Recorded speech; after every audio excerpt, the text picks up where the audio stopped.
കർത്താവിന് മഹത്വം. വിശുദ്ധ യോഹന്നാൻ എഴുതിയ സുവിശേഷം 12-ാം അധ്യായം. തൈലാഭിഷേകം. മരിച്ചവരിൽ നിന്ന് താൻ ഉയർപ്പിച്ച ലാസർ താമസിച്ചിരുന്ന ബഥാനിയയിലേക്ക് പെസഹായ്ക്ക് 6 ദിവസം മുൻപ് യേശു വന്നു.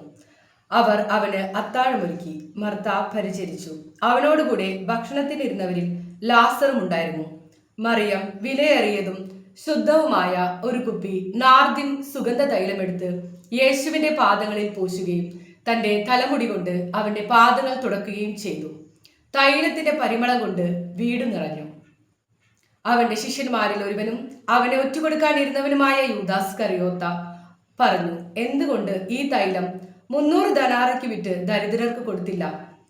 അവൻ ഇത് പറഞ്ഞത് അവന് ദരിദ്രരോട് പരിഗണന ഉണ്ടായിരുന്നത് കൊണ്ടല്ല, പ്രത്യുത അവനൊരു കള്ളനായിരുന്നത് കൊണ്ടും പണസഞ്ചി അവന്റെ കയ്യിലായിരുന്നത് കൊണ്ടും അതിൽ വീഴുന്നതിൽ നിന്ന് അവൻ എടുത്തിരുന്നത് കൊണ്ടുമാണ്. യേശു പറഞ്ഞു, അവളെ തടയേണ്ട. എന്റെ ശവസംസ്കാര ദിനത്തിനായി ഇത് ചെയ്തുവെന്ന് അവൾ കരുതിക്കൊള്ളട്ടെ. ദരിദ്രർ എപ്പോഴും നിങ്ങളോട് കൂടെയുണ്ട്, ഞാൻ എപ്പോഴും നിങ്ങളോടൊത്തുണ്ടായിരിക്കുകയില്ല. അവൻ അവിടെയുണ്ടെന്നറിഞ്ഞ് വലിയൊരു ഗണം യഹൂദർ അവിടേക്ക് വന്നു. അവർ വന്നത് യേശുവിനെ ഉദ്ദേശിച്ചു മാത്രമല്ല, അവൻ മരിച്ചവരിൽ നിന്ന് ഉയർപ്പിച്ച ലാസറിനെ കാണാൻ കൂടിയാണ്.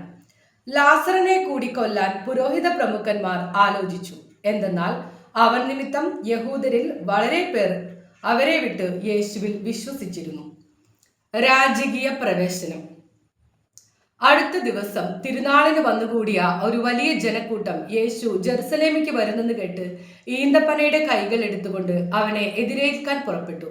അവർ വിളിച്ചു പറഞ്ഞു, ഹോസാന, കർത്താവിന്റെ നാമത്തിൽ വരുന്നവനും ഇസ്രായേലിന്റെ രാജാവുമായവൻ വാഴ്ത്തപ്പെട്ടവൻ.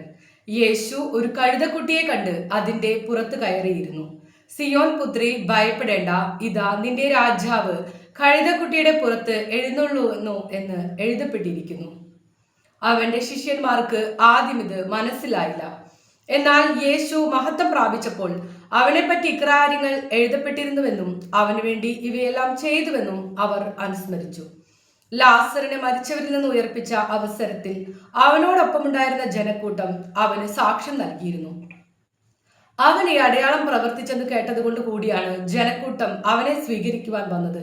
അപ്പോൾ ഫരിസേയർ പരസ്പരം പറഞ്ഞു, നമുക്ക് ഒന്നും ചെയ്യാൻ സാധിക്കുന്നില്ലെന്ന് കാണുന്നില്ലേ? നോക്കൂ, ലോകം അവന്റെ പിന്നാലെ പോയി കഴിഞ്ഞു. ഗ്രീക്കുകാർ യേശുവിനെ തേടുന്നു. തിരുനാളിൽ ആരാധിക്കാൻ വന്നവരിൽ ഏതാനും ഗ്രീക്കുകാരും ഉണ്ടായിരുന്നു. ഇവർ ഗലീലയിലെ ബെത്സദായിൽ നിന്നുള്ള പീലിപ്പോസിന്റെ അടുക്കൽ ചെന്ന് പറഞ്ഞു, പ്രഭോ, ഞങ്ങൾ യേശുവിനെ കാണാൻ ആഗ്രഹിക്കുന്നു. പീലിപ്പോസ് പോയി അന്ത്രയോസിനോട് പറഞ്ഞു. അന്ത്രയോസും പീലിപ്പോസും കൂടി യേശുവിനെ വിവരമറിയിച്ചു. യേശു പറഞ്ഞു, മനുഷ്യപുത്രൻ മഹത്വപ്പെടാനുള്ള സമയമായിരിക്കുന്നു. സത്യം സത്യമായി ഞാൻ നിങ്ങളോട് പറയുന്നു, ഗോതമ്പ് മണി നിലത്ത് വീണ് അഴിയുന്നില്ലെങ്കിൽ അത് അതേപടിയിരിക്കും. അഴിയുന്നെങ്കിലോ അത് വളരെ ഫലം പുറപ്പെടുവിക്കും. തന്റെ ജീവനെ സ്നേഹിക്കുന്നവൻ അത് നഷ്ടപ്പെടുത്തുന്നു. ഈ ലോകത്തിൽ തന്റെ ജീവനെ ദ്വേഷിക്കുന്നവൻ നിത്യജീവനിലേക്ക് അതിനെ കാത്തു സൂക്ഷിക്കും. എന്നെ ശുശ്രൂഷിക്കാൻ ആഗ്രഹിക്കുന്നവൻ എന്നെ അനുഗമിക്കട്ടെ. അപ്പോൾ ഞാൻ ആയിരുന്നിടത്ത് എന്റെ ശുശ്രൂഷകനും ആയിരിക്കും. എന്നെ ശുശ്രൂഷിക്കുന്നവനെ പിതാവ് ബഹുമാനിക്കും. മനുഷ്യപുത്രൻ ഉയർത്തപ്പെടണം. ഇപ്പോൾ എന്റെ ആത്മാവ് അസ്വസ്ഥമായിരിക്കുന്നു. ഞാൻ എന്തു പറയേണ്ടു? പിതാവേ, ഈ മണിക്കൂറിൽ നിന്ന് എന്നെ രക്ഷിക്കണമേ. അല്ല, ഇതിനു വേണ്ടിയാണല്ലോ ഈ മണിക്കൂറിലേക്ക് ഞാൻ വന്നത്. പിതാവേ, അങ്ങയുടെ നാമത്തെ മഹത്വപ്പെടുത്തണമേ. അപ്പോൾ സ്വർഗത്തിൽ നിന്നൊരു സ്വരമുണ്ടായി, ഞാൻ മഹത്വപ്പെടുത്തിയിരിക്കുന്നു, ഇനിയും മഹത്വപ്പെടുത്തും. അവിടെ നിന്നിരുന്ന ജനക്കൂട്ടം ഇത് കേട്ടിട്ട് ഇടിമുഴക്കമുണ്ടായി എന്ന് പറഞ്ഞു. എന്നാൽ ചിലർ, ഒരു ദൂതൻ അവനോട് സംസാരിച്ചു എന്ന് പറഞ്ഞു. യേശു പറഞ്ഞു, ഈ സ്വരമുണ്ടായത് എനിക്ക് വേണ്ടിയല്ല, നിങ്ങൾക്ക് വേണ്ടിയാണ്. ഇപ്പോഴാണ് ഈ ലോകത്തിന്റെ ന്യായവിധി. ഇപ്പോൾ ഈ ലോകത്തിന്റെ അധികാരി പുറന്തള്ളപ്പെടും. ഞാൻ ഭൂമിയിൽ നിന്ന് ഉയർത്തപ്പെടുമ്പോൾ എല്ലാ മനുഷ്യരെയും എന്നിലേക്ക് ആകർഷിക്കും. അവൻ ഇത് പറഞ്ഞത് താൻ ഏതു വിധത്തിലുള്ള മരണമാണ് ഭരിക്കാൻ പോകുന്നത് എന്ന് സൂചിപ്പിക്കാനാണ്. അപ്പോൾ ജനക്കൂട്ടം അവനോട് ചോദിച്ചു, ക്രിസ്തു എന്നേക്കും നിലനിൽക്കുന്നു എന്നാണല്ലോ നിയമത്തിൽ ഞങ്ങൾ കേട്ടിട്ടുള്ളത്. പിന്നെ മനുഷ്യപുത്രൻ ഉയർത്തപ്പെടേണ്ടിയിരിക്കുന്നു എന്ന് നീ പറയുന്നത് എങ്ങനെ? ആരാണ് ഈ മനുഷ്യപുത്രൻ? യേശു അവരോട് പറഞ്ഞു, അല്പസമയത്തേക്ക് കൂടി പ്രകാശം നിങ്ങളുടെ ഇടയിലുണ്ട്. അന്ധകാരം നിങ്ങളെ കീഴടക്കാതിരിക്കാൻ പ്രകാശമുള്ളപ്പോൾ നടന്നുകൊള്ളുവിൻ. അന്ധകാരത്തിൽ നടക്കുന്നവൻ താൻ എവിടേക്കാണ് പോകുന്നതെന്ന് അറിയുന്നില്ല. നിങ്ങൾ പ്രകാശത്തിന്റെ മക്കളാകേണ്ടതിന് നിങ്ങൾക്ക് പ്രകാശമുള്ളപ്പോൾ അതിൽ വിശ്വസിക്കുവിൻ. യഹൂദരുടെ അവിശ്വാസം. ഇത് പറഞ്ഞതിന് ശേഷം യേശു അവരിൽ നിന്ന് പോയി രഹസ്യമായി പാർത്തു. അവൻ വളരെ അടയാളങ്ങൾ അവരുടെ മുമ്പാകെ പ്രവർത്തിച്ചെങ്കിലും അവർ അവനിൽ വിശ്വസിച്ചില്ല. ഏശയ്യാ പ്രവാചകൻ പറഞ്ഞ വചനം പൂർത്തിയാകേണ്ടതിനാണ് ഇത്. കർത്താവെ, ഞങ്ങളുടെ സന്ദേശം ആര് വിശ്വസിച്ചു? കർത്താവിന്റെ ഭുജം ആർക്കാണ് വെളിപ്പെട്ടത്? അതുകൊണ്ട് അവർക്ക് വിശ്വസിക്കാൻ കഴിഞ്ഞില്ല.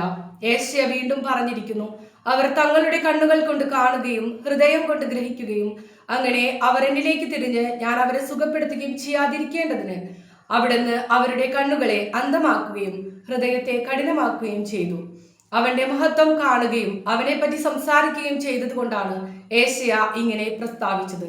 എന്നിട്ടും അധികാരികളിൽ പോലും അനേകർ അവരിൽ വിശ്വസിച്ചു. എന്നാൽ സിനഗോഗിൽ നിന്ന് ബഹിഷ്കൃതരാകാതിരിക്കാൻ വേണ്ടി ഫരിസേയരെ ഭയന്ന് അവരാരും അത് ഏറ്റുപറഞ്ഞില്ല. ദൈവത്തിൽ നിന്നുള്ള മഹത്വത്തെക്കാൾ അധികം മനുഷ്യരുടെ പ്രശംസ അവർ അഭിലഷിച്ചു. യേശു ഉച്ചത്തിൽ വിളിച്ചു പറഞ്ഞു, എന്നിൽ വിശ്വസിക്കുന്നവൻ എന്നിലല്ല, എന്നെ അയച്ചവനിലാണ് വിശ്വസിക്കുന്നത്. എന്നെ കാണുന്നവൻ എന്നെ അയച്ചവനെ കാണുന്നു. എന്നിൽ വിശ്വസിക്കുന്നവരാരും അന്ധകാരത്തിൽ വസിക്കാതിരിക്കേണ്ടതിന് ഞാൻ വെളിച്ചമായി ലോകത്തിലേക്ക് വന്നിരിക്കുന്നു. എന്റെ വാക്കുകൾ കേൾക്കുന്നവൻ അവ പാലിക്കുന്നില്ലെങ്കിലും ഞാൻ അവനെ വിധിക്കുന്നില്ല. കാരണം ഞാൻ വന്നിരിക്കുന്നത് ലോകത്തെ വിധിക്കാനല്ല, രക്ഷിക്കാനാണ്. എന്നാൽ എന്നെ നിരസിക്കുകയും എന്റെ വാക്കുകൾ തിരസ്കരിക്കുകയും ചെയ്യുന്നവന് ഒരു വിധികർത്താവുണ്ട്. ഞാൻ പറഞ്ഞ വചനം തന്നെ അന്ത്യദിനത്തിൽ അവനെ വിധിക്കും. എന്തെന്നാൽ ഞാൻ സ്വമേധയാ അല്ല സംസാരിച്ചത്. ഞാൻ എന്തു പറയണം, എന്ത് പഠിപ്പിക്കണമെന്ന് എന്നെ അയച്ച പിതാവ് തന്നെ എനിക്ക് കൽപ്പന നൽകിയിരിക്കുന്നു. അവിടുത്തെ കൽപ്പന നിത്യജീവനാണെന്ന് ഞാൻ അറിയുന്നു.